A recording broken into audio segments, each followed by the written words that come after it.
In Nazi-occupied France, evil had a name: Klaus Barbie. They called him the Butcher of Lyon, a man of calculated sadism. He tortured fathers in front of their children. He personally rounded up 44 Jewish orphans from a small town home and sent them straight to the gas chambers. When the Reich fell, the Butcher vanished, swallowed by the chaos, protected by intelligence agencies. He simply disappeared. But history was not finished with Klaus Barbie, and neither was she. This is not a story of governments or armies or spies. It is the story of Serge Klarsfeld, a French Jew whose father was murdered at Auschwitz, and his wife, Beate. A German, a non-Jew born in Berlin who saw the polite silence of her own nation as a second crime.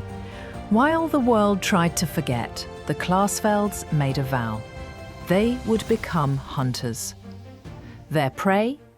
The thousands of Nazis living quiet lives shielded by new identities.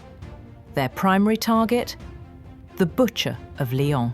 The trail led not to a spider hole, but to a comfortable life in South America. For years, whispers pointed to a wealthy, well-connected businessman named Klaus Altmann. He wasn't hiding. He was thriving.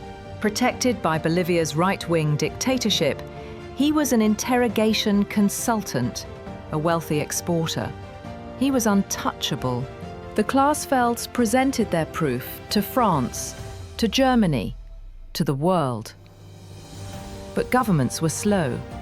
Allies were silent. Barbie was protected. How do you capture a monster who is guarded by the state? Beate Klarsfeld decided that if the world's governments would not act, she would.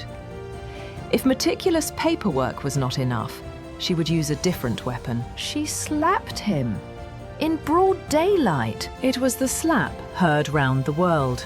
She was arrested, deported, but the damage was done.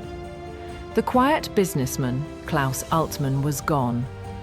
The world now knew indisputably that the Butcher of Lyon was alive and well in Bolivia. The hunt was no longer secret. It was global news. The slap was the spark. Now came the long fire. For the next 11 years, the Klarsfelds waged a war of paper. They were not spies. They were researchers. They were lobbyists. They became the conscience of Europe, meticulously tracking extradition laws, pressuring politicians, and keeping the story alive. Their weapon was simple, relentless, bureaucratic persistence. Then, the break.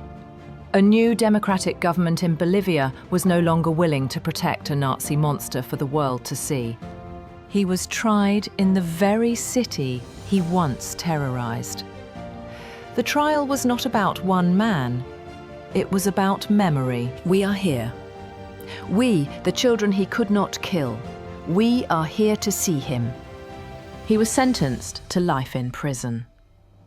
The invincible Butcher, who had escaped the fall of the Reich, was finally brought down.